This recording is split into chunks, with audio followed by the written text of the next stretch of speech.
Hi. So, today we will be talking about how to create a basic stock portfolio.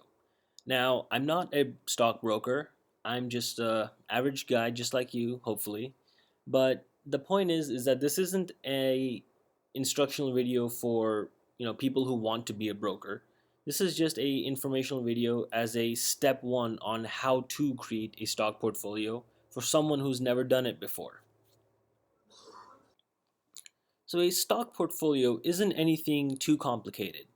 A stock portfolio is just like a file system that you have. So, you can have, multiple folders with multiple files in them. So, similarly, you can have multiple portfolios with different stocks in them.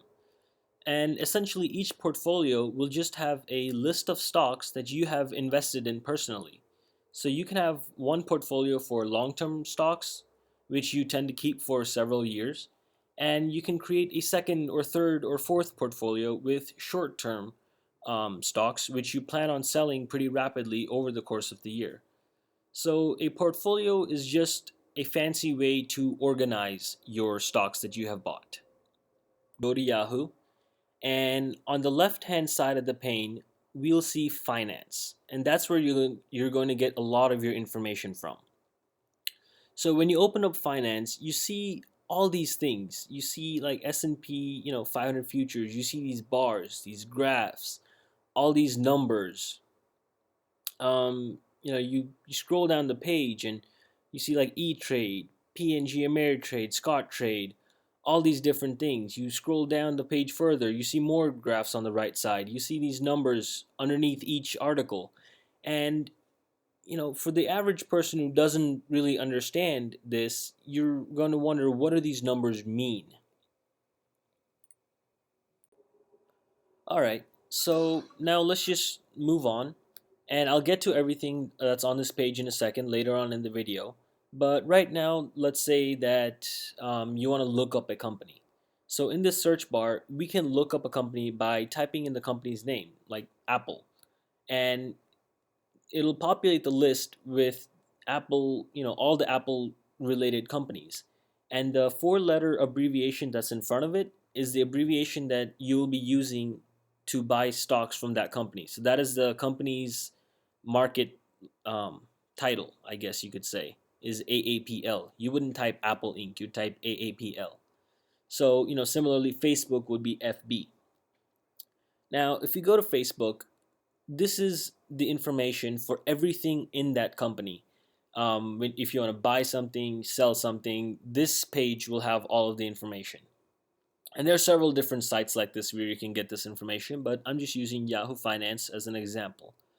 So we can see here that 76.62 is the price that Facebook is at right now. So that is the price per stock for a Facebook stock.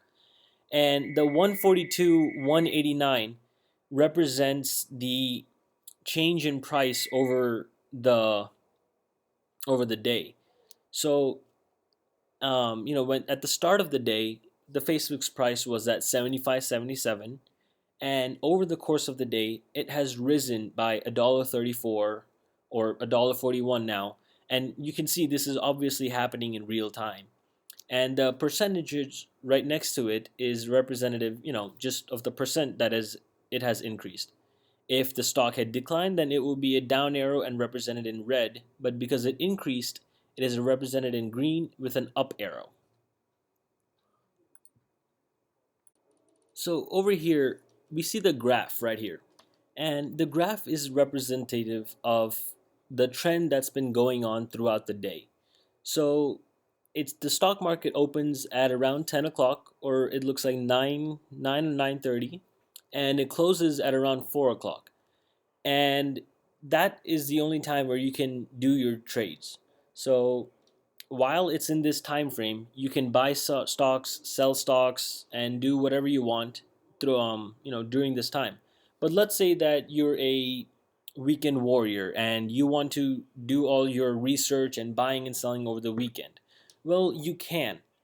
The only thing is that your deals will not go through until the Monday, when the stock market opens back up. And that's something that you have to watch out for, is that whatever you do over the weekend or past 5 o'clock, it's going to be until the next business day that your deal goes through. And again, we can change the time frame for these stocks by 1 day, 5 day, or whatever. But I want to point out the volume amount right here. And the volume is a representation of the amount of stocks that have been going on throughout the day. So just today, there have been close to 16 million stocks that have either been bought or sold or just in the market moving around. And underneath this figure is the average volume, and that represents the average amount of stocks that go through per day. So it looks like on average there's going to be close to 35.5 million stocks that are being bought and traded, and right now we've just hit 16 million. And you can see the days range.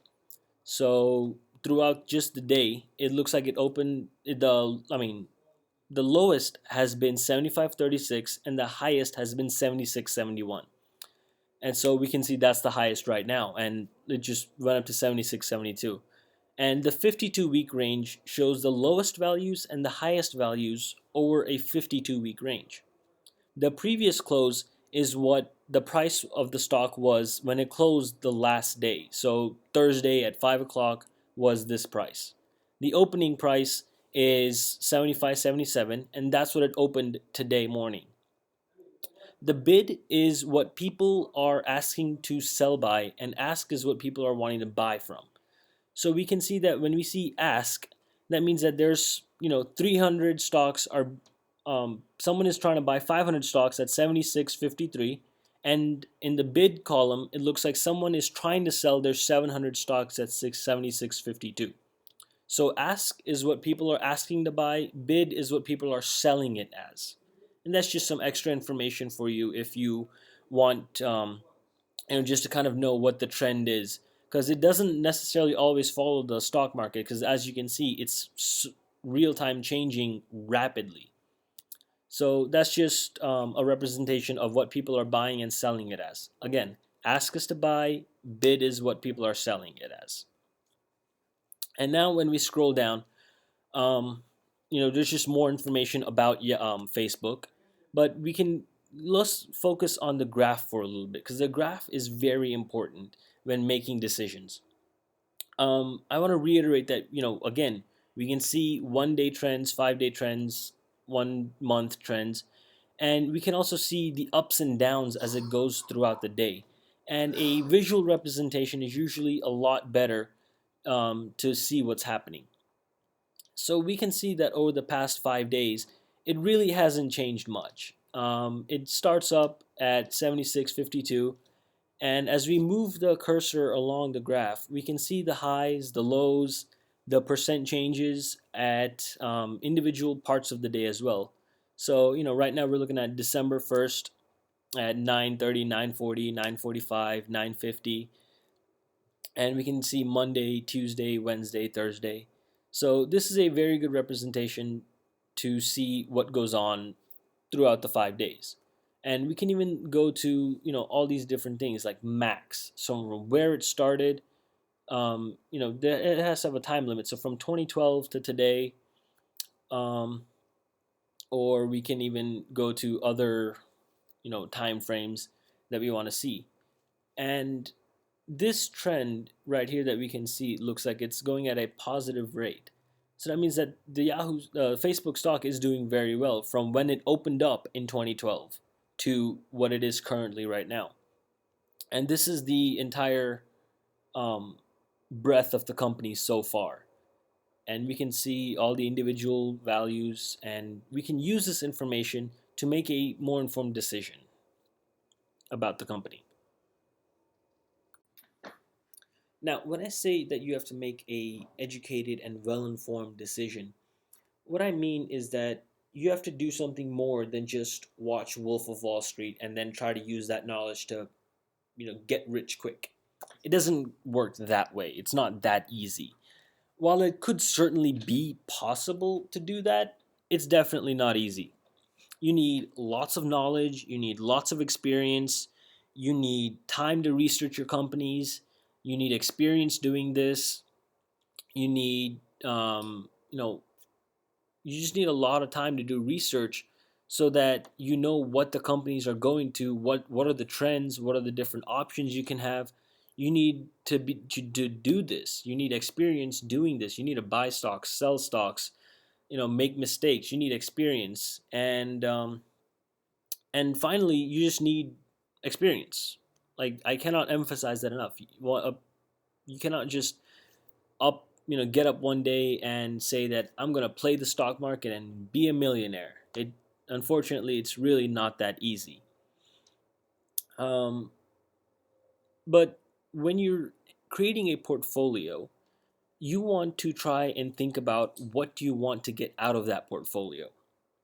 So, do you want a portfolio for something long term, or do you want a portfolio for something short term? Now, again, as I've said, a portfolio is just a easy way to organize your stocks. So, you necessarily don't even need a portfolio. You can just have all your stocks in one portfolio, but you have to know what you want out of the stock market. Do you want, to spend your career doing this? Like, do you want to make this a career and this is going to be your primary source of income? Or do you want to continue working your job or your career that you're in currently and just have this as a back end? Because what a lot of people do who aren't brokers is they use the stock market as a means to get more money than if they had just left it lying around in the bank. So let's say I had a hypothetical $100,000. If I'd kept it in the bank for the next 5 years, it might have turned out to be $102,000. That's a pretty high number, but it's not a lot. But people in the stock market, what they want is to put their $100,000 in, and over the course of 5 years, hopefully turn that 100,000 into 200 or even $300,000. And they're while still working their 9 to 5 job or whatever career that they're in. So they don't have a lot of time to go out and constantly research about the market. So you have to have an idea on what you want to get out of your stocks that you buy before you start investing. Oh, and one more thing that you need to watch out for is that even if you do have an idea on what you want to get out of your portfolio, you have to realize that you don't want to invest everything in just one company. You don't want to put all your eggs in one basket because, things like MySpace or Facebook. Facebook stocks, as we've seen, have been steadily increasing since their start in the market, but you have to realize that there was MySpace before it. MySpace was immensely popular. It was huge. It was everything. Everyone was on it at that time. But Facebook just came crashing in, took over, and people forgot about MySpace. This is a social media kind of an example, but the same thing can happen to any company. No company is immune. Everyone can be there one day, be successful, be going on, and then all of a sudden just end up crashing 2 months down the road. So you don't want to turn your $100,000 into nothing. You don't want to lose that savings. So what you want to do is invest in multiple stocks because potentially if one or two of them go sour and you lose, let's say you invest in, I'm just going to throw a very high number out there, but 20 stocks, then you can invest close to $5,000 in each of them. And let's say one or two go bad and they go under, you still have about $90,000 left over from your initial investment. And let's say that one or two of those companies that are still going ended up making a lot of money. Then even though you lost $10,000 in two companies, the other 18 could have been doing well and you still ended up with over $100,000. So you want to keep that in mind when you're investing, is that you don't want to put all your eggs in one basket. You want to diversify your portfolio so that you can offset your losses in one stock by the gains in another. So you want to invest and research regularly. So we can see, take an example with American Eagle Outfitters, and we can see here that it's at a 11.97, but it's gone down by $1.80 just today, which is almost a 13% loss in one day. Now, if we look at a 5 day thing, we can see that over the past, I guess, 3 or 4 days, it's been going steadily, and all of a sudden, yesterday, it just drops. Now, this drop was from $14 to about, let's just say, $12 at the lowest. And you might be thinking that that's not a lot. That's what? That's just $2 from 14 to 12. That's $2. But you don't normally buy stocks one at a time. You don't have just one stock in American Eagle. You have 10 stocks, 100 stocks. Some people, if they're particularly wealthy and confident in their investments, might take 1,000 stocks in that company. So let's assume that you took 1,000 stocks in this company. That's only about $11,000. But if you had bought those 1,000 stocks at $14 and now they're at $12, or yeah, $12, you lost $2,000, and that's a lot of money. So $2,000 is a lot more than just two. So that's what you have to watch out for, is that even though it doesn't seem like a lot, $2, it really is a lot. And if we look at the 1 year trend, or let's just go here and see 5 year trends, then we can see that at one point it was at $24 and now it's at 12. That's half. So if anyone were to have invested in, American Eagle sometime mid 2012 at $24, expecting it to continue rising, then they would have lost half their money. And let's just go to a 10-year example, because I would like to mention something here, is that um, American Eagle isn't a very steady company. You can see that it takes some highs, but then there's followed by many lows, and more highs, lows, highs, lows, highs, lows. But the general trend of this company is that it is decreasing in value. So investing in American Eagles might not be the best idea, because you have to look at these trends and realize that it's going in a negative rate. Let's take another example here at Big Lots. It has a market value of $40, and it's gone down $7 just today. And let's just look at their trends so we can get a better picture. Over the past year, it seems to have been increasing quite a bit. Now let's look at their 10-year. It's, the net value is increasing, but that's if you had invested in Big Lots all the way down in 2005.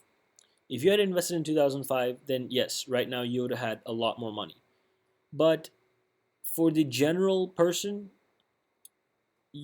it goes up and then down, up, down. There's a lot of periods where it regularly goes down by, 50% or more. So generally, there's a trend that you want to invest and buy stocks when the market values are low, and you want to sell them when they're high. It seems like a pretty simple concept, but that's how a lot of people lose their money, is they don't realize when the markets are high and low. And these charts can help you figure out when it is high and when it is low. So let's say that this company was doing the exact same thing year after year, then we can assume that, you know, around February is going to be when it's the lowest, and around December is going to be when it's highest. So, keeping that in mind, if we wanted to invest in Big Lots in a short term, year by year basis, then we can definitely buy stocks in February, sell them in December, and close to double our money. But if we, take a misstep somewhere, or the market takes a weird turn, then, you know, in a matter of 1 month, look at, from December to January, it takes another sharp drop. So with a company like Big Lots and American Eagles, those companies don't seem very safe to make a long-term investment. These companies are short-term investments, and if you wanted to invest in them, you would have to have your eye on these stocks at all times. So if you wanted to make a career of doing this and wanted to make your entire income based on the stock markets, then yes, perhaps you can invest in Big Lots and American Eagles smartly. But these kind of stocks would be considered the fast-paced stocks, the one that change constantly.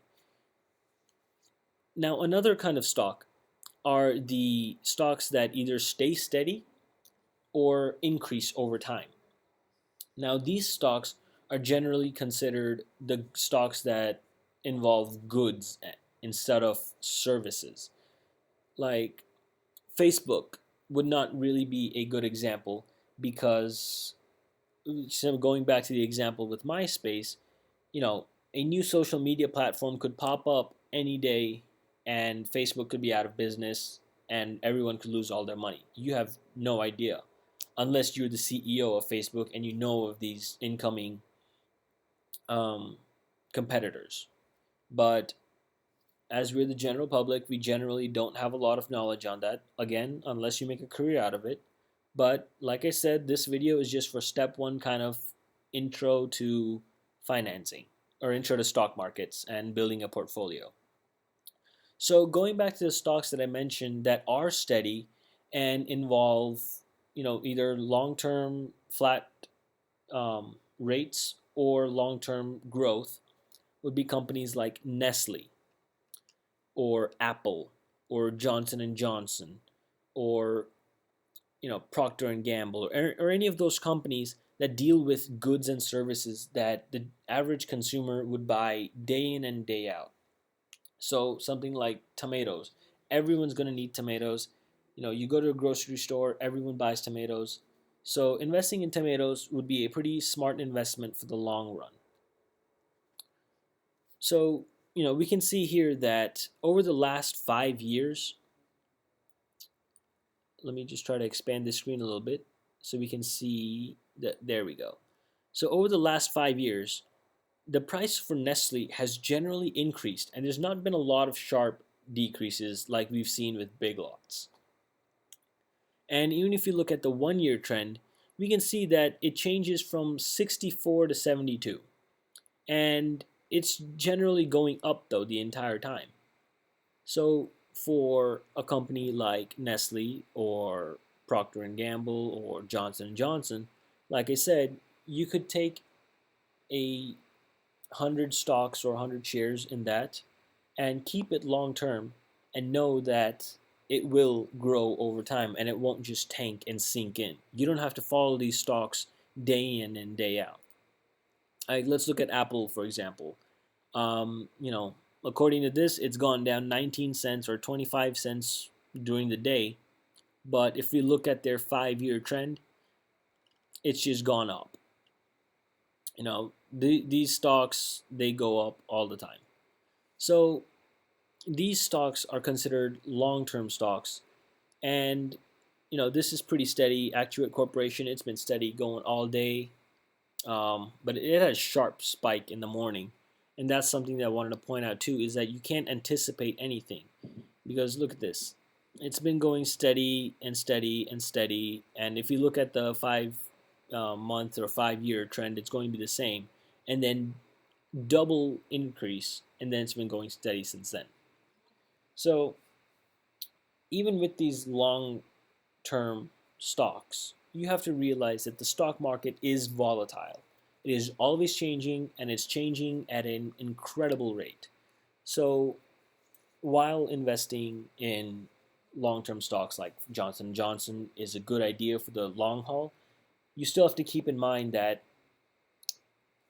Now, this may be the incorrect term, but it fits well with this, and that is gambling. Playing the stock market is like gambling. You have to know when to fold, when to put your cards down. You got to know when to keep going for it. And that's the biggest problem that most people have. But with a game plan, you can avoid that by, like I said, knowing what you want to get out of your stock portfolio. Do you want to keep it a long range investment, long term investment, or do you want to keep it a short investment? If you make it a long term investment, companies like Apple and Nestle are a very good idea, and because they will give you more in return for your investment than if you had kept it in the bank the entire time. Similarly, companies like Big Lots and American Eagle are great for short term investments because they are constantly changing by the month. So, again, depending on what you want to get out of your stock options, you have to know what you want. And I will continue this by by showing you some more terminology that you might encounter. Now, you might come across terms such as growth stocks, like this is a growth stock. And that just means that these stocks are projected to increase in value faster than the rest of the market. So they're stocks like the big lots stocks that I talked about. They grow in value a lot faster, but then there's also a higher risk for them to fall. As you can see, they go up, they come down, they go up sharply, but then they also come down just as sharply.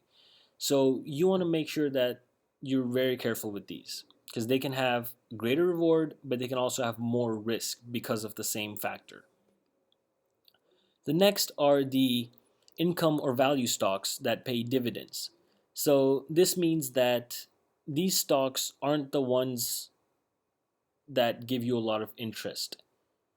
Um, that means that a company will pay you over the quarters based on how well they're doing. So the stock value might still remain at 55 for the entire year, but every quarter you will get some cut from that company based on how many stocks you own of it. So that is a good investment in that you will always get money. But of course, if the stocks go down, your dividends go down as well. The only plus side to this is that even if the stocks don't go up, you still get money.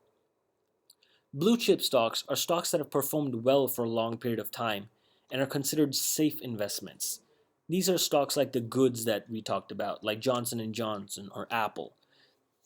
These stocks are always going to be there because people are, again, they're always going to buy them. They're always going to buy the products day in and day out.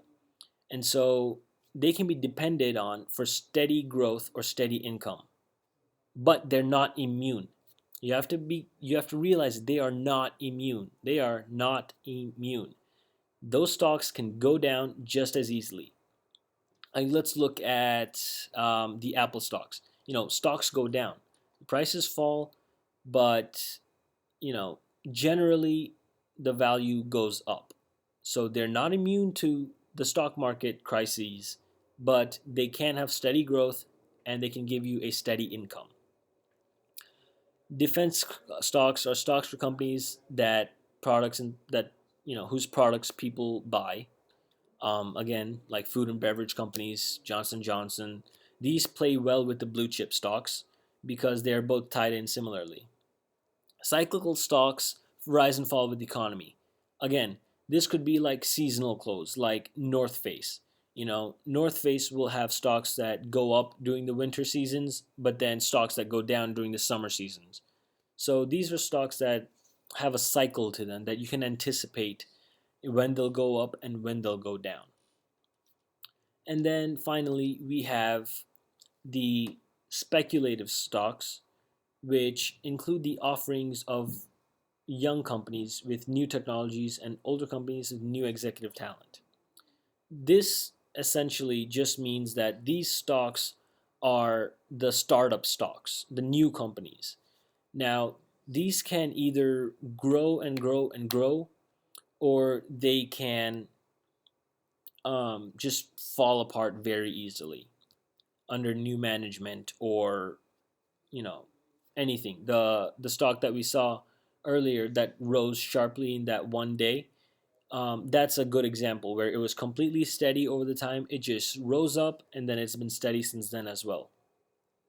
So it's stocks like these that you have to be careful of. And these are just some terminologies that'll help you differentiate between the stocks.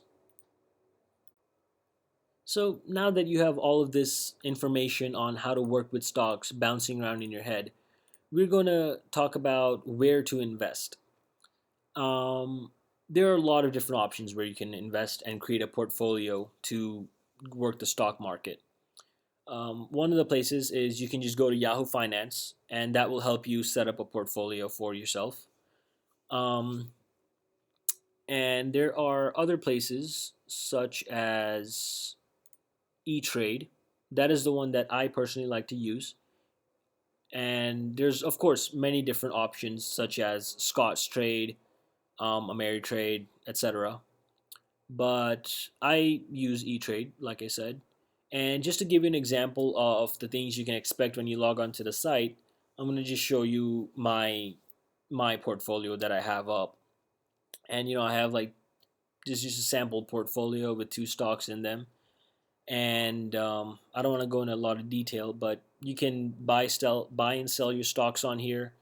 And there's all this information that you saw on the Yahoo Finance sites, which you can find on here as well. So thank you very much for sticking with me through this to the end. I know it was a long video, but I just felt that there were several points that I did take care of, so that you can make a better decision about investing your money in the stock market. So again, remember that the stock market is not guarantee anything, but it can help you in making more money so that you can get more out of your 100,000 than if it was just sitting in the bank.